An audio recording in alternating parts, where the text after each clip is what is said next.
Krishna short hand Baraut में आपका स्वागत है। उच्च गति अभ्यास रामधारी गुप्ता खंड फर्स्ट की प्रतिलेखन संख्या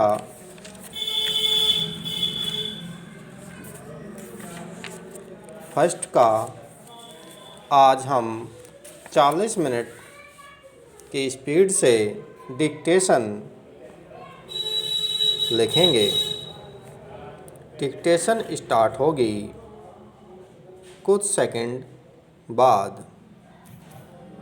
स्टार्ट। सभापति महोदय, मैं रक्षा मंत्रालय की मांगों का समर्थन करने के लिए खड़ा हुआ हूँ। वर्तमान घटनाओं से पता चलता है कि संसार का हर देश अपनी सुरक्षा के बारे में चिंतित है और उसके लिए हर प्रयत्न कर रहा है। इस दृष्टि से अन्य देशों की तरह हमारे देश में भी रक्षा मंत्रालय का महत्व है। मुझे इस बात की खुशी है कि जहां अन्य मंत्रालयों की उनके पिछले साल के कामों के बारे में काफ़ी आलोचना हुई है, वहाँ इस मंत्रालय की कम आलोचना हुई है। इससे पता चलता है कि इस मंत्रालय ने पिछले साल अच्छा काम किया है। मोटे तौर पर किसी भी देश की सुरक्षा नीति का लक्ष्य यह होता है कि दूसरे देशों, खास तौर से पड़ोसी देशों के साथ मित्रता के संबंध स्थापित हों और हम एक दूसरे के मामलों में हस्तक्षेप न करें, लेकिन उसके साथ यह भी जरूरी होता है कि हम अपने देश की सीमाओं और अखंडता की रक्षा करें। इसलिए हमारे देश का यह कर्तव्य हो जाता है कि हम अपने पड़ोसियों के कार्यों पर पूरी नज़र रखें, क्योंकि आज तक हमारे देश पर जो संकट आए वे हमारे पड़ोसियों से आए हैं।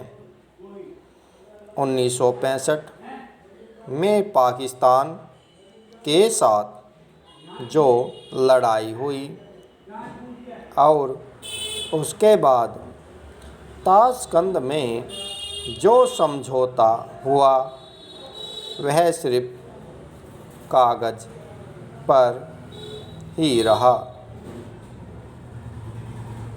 पाकिस्तान ने उस पर कोई अमल नहीं किया।